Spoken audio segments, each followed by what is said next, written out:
here to make you laugh today. That's my little project for the day, is to get a little humor in this. Boy, there's a lot of you here. Wow, this is cool. I like a big audience. Makes my heart go pitter-pat. Put my glasses on so I can see. First, God created earth, and then he rested. Then he created man, and then he rested. Then he created women, and no one has ever rested since.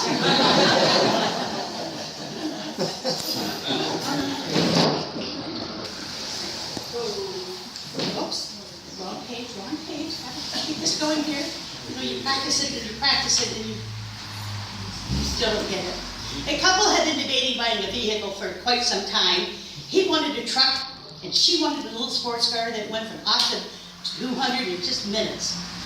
Look, she said, I want something that goes from 0 to 200 in just a few seconds. Nothing else will do, and my birthday is coming up, and I want a surprise.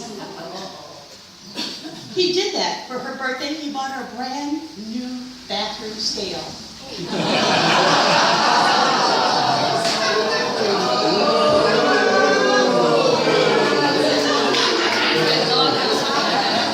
She hasn't been seen or heard of.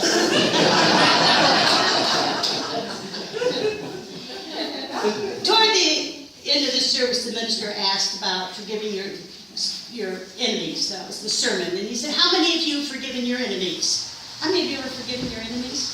1, 2, oh wow, all of them? Whoa, okay. So, anyway, this woman, she knows that she didn't raise her hand. He said, Mrs. Jones, are you not willing to forgive your enemies? She says, I don't have any. Oh, Mrs. Jones, that's very unusual. How old are you? 98. Well, Mrs. Jones, would you please come down in front and tell us how a person can live to be 98 and not have an enemy in the world? She got up, she came up front like me, and she says, I outlived the bitches.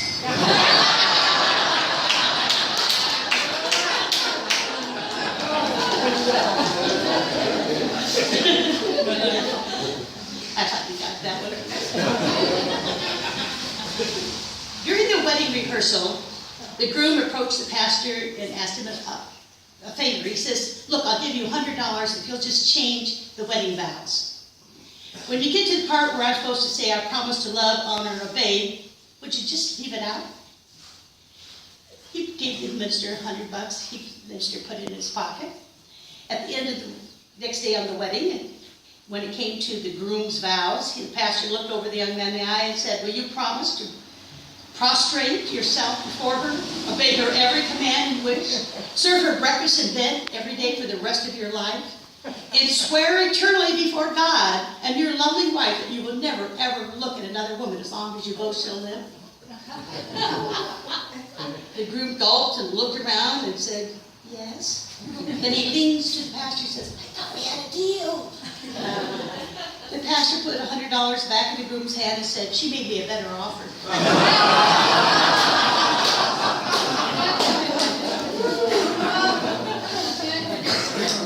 Have you ever noticed that you think living in Hawaii is expensive?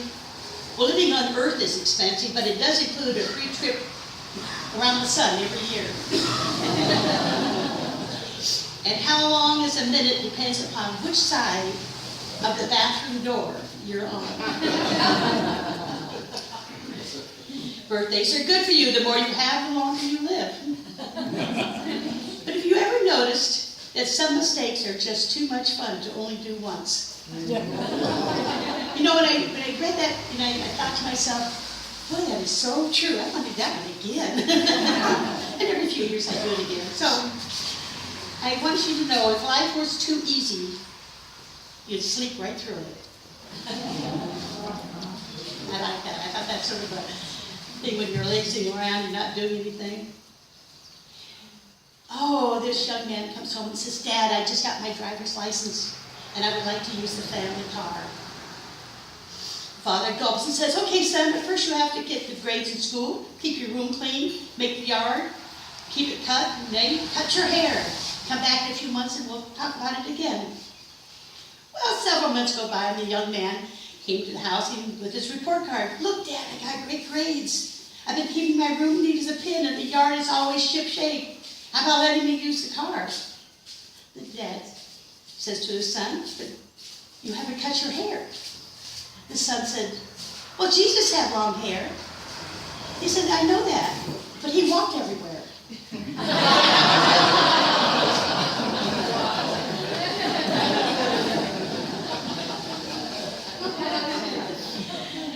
Every Sunday, I love these little lady jokes. I'm getting there. Place $1,000 in the collection in the basket every Sunday. This went on for weeks, and the pastor, overcome by curiosity, approached her one day and he said, Madam, I can't help but notice you put $100 a week in the basket. Why, yes, she said, every week my son sends me money, and since I don't need it all, I give $1,000 to the church. That's wonderful. How much does he send you? $20,000 a week. The pastor said, your son is very successful. What does he do for a living? Oh, he's a veterinarian, she said. Well, that's a very honorable profession. Where does he practice? Well, she says he has 2 cat houses in Las Vegas and 1 in Reno.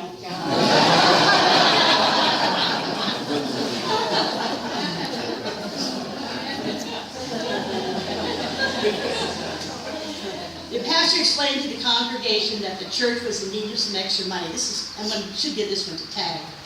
And he asked them to consider being more generous. He offered whoever gave the most would be able to pick out 3 hymns.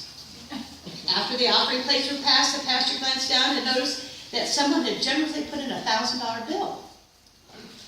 He was so excited that he immediately shared his joy with his congregation and said he would personally like to thank the person who put that much money in the plate. Very quiet, elderly, saintly lady. In the back of the church, shyly walked up toward him. He said to her, he says, I told you how wonderful it was, and pick out your 3 hymns.